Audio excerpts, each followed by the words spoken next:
Welcome back, baseball fans. Welcome to another episode of the Vintage Vegas 9 Ball, coming to you from Las Vegas, Nevada. And it's the middle of January. And without further ado, let's get to the Vintage Vegas 9 Ball for the day. First card today is a Johnny Damon. Here he is pictured, looks like in spring training in front of the Tempe Butte. Looks like at maybe a Phoenix Municipal Stadium. I think the A's played there for a while. And yeah, that has this. You can see this Tempe Butte from not only that stadium, but also Tempe Diablo, where the Angels have their spring training. And this is a nice looking Johnny Damon. I think in his first year with the A's after coming over from those good seasons when he started his career with the Royals. And just a nice, sharp looking Johnny Damon. Here he is in his A's digs for our future Las Vegas Athletics. So we'll put him on the Athletics Las Vegas stand. The next card is another Las Vegas legend. Here he is sliding to make a catch.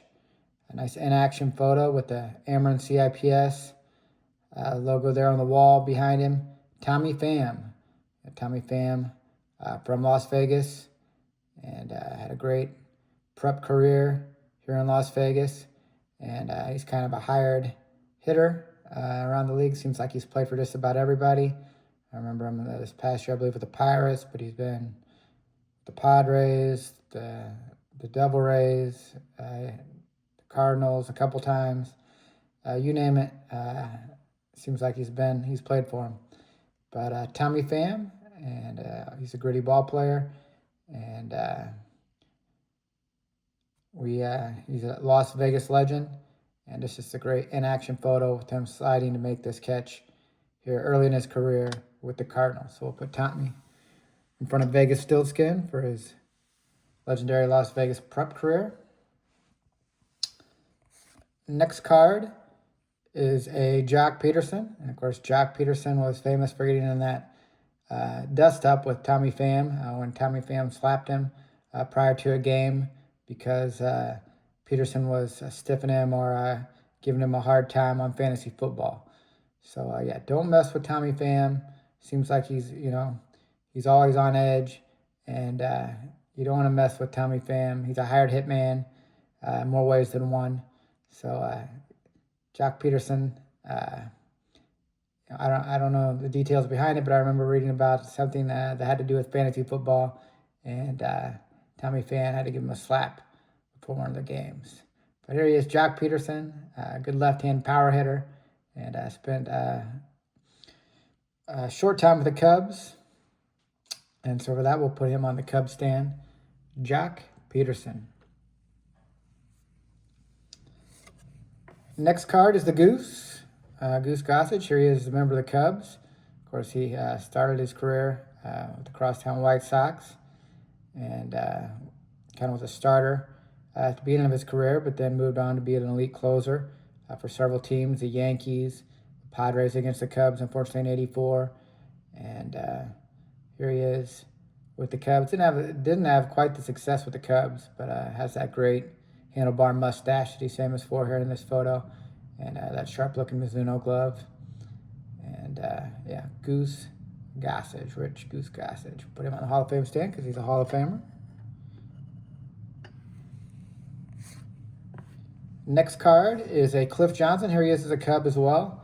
And, of course, Cliff Johnson got into a dust-up with Goose Gossage when they were a member of the Yankees. I think in the late 70s when the Yankees had those great World Series teams. Cliff Johnson and Goose Gossage were on those teams together.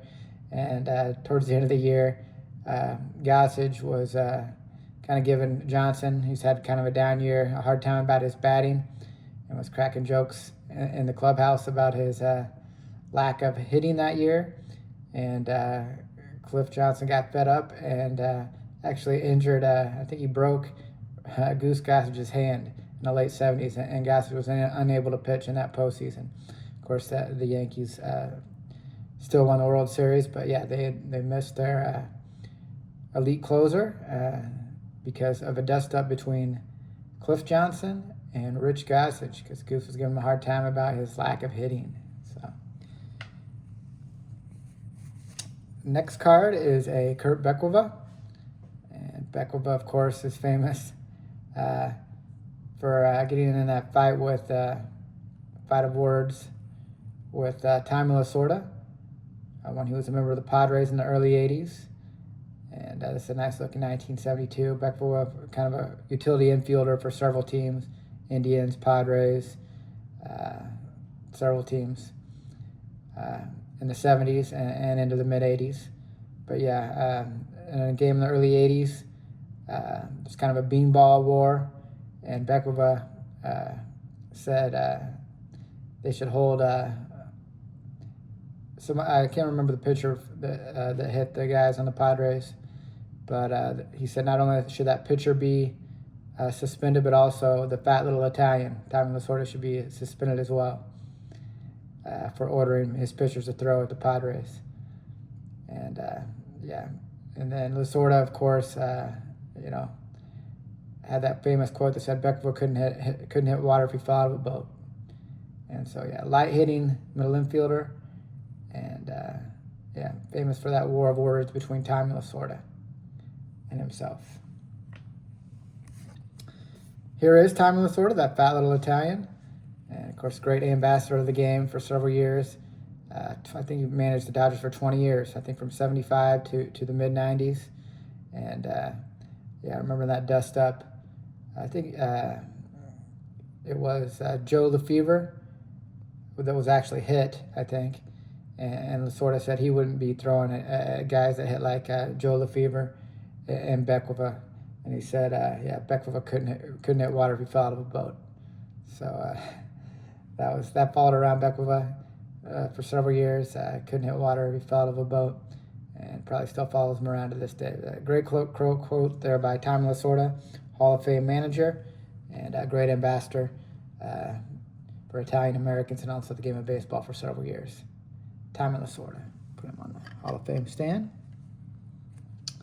The next card is a Joe Lefevre, and this is the guy that Lasorda said he wouldn't be thrown at, him or Bekwova, because of their light hitting abilities. Let's check out Lefevre's stats. Here he is with the Phillies, but at that time, early in the 80s, when Lasorda made that quote, he was with the Padres. And yeah, if you look at the back of his card, he was a lifetime 260 hitter with only 31 home runs career-wise. Looks like he averaged 4 or 5 home runs a year. And yeah, it says Joe is the owner and operator of a florist shop. So yeah, Lasorda's not going to be throwing at a light-hitting owner of a florist shop. And that's why he said he had no part in that Bing Ball war, Tommy Lasorda. Joe Lefevre, light-hitting utility player, outfielder. And won the Vegas 9 today with the Pope, Don Paul. The Pope here, hoping that all these guys can get along. Gossage and Cliff Johnson, Lasorda and Bekwova, and Tommy Pham and Jock Peterson. And so we had to call on the Pope here to end the Vegas 9 today to kind of bring the peace between these players and to kind of cast peace moving forward as we move forward here in 2026. So we'll end with Don Paul, the Pope. And we hope you enjoyed the vintage Vegas 9 ball for the day. And we hope you're all having a great start here to 2026. And take care and God bless.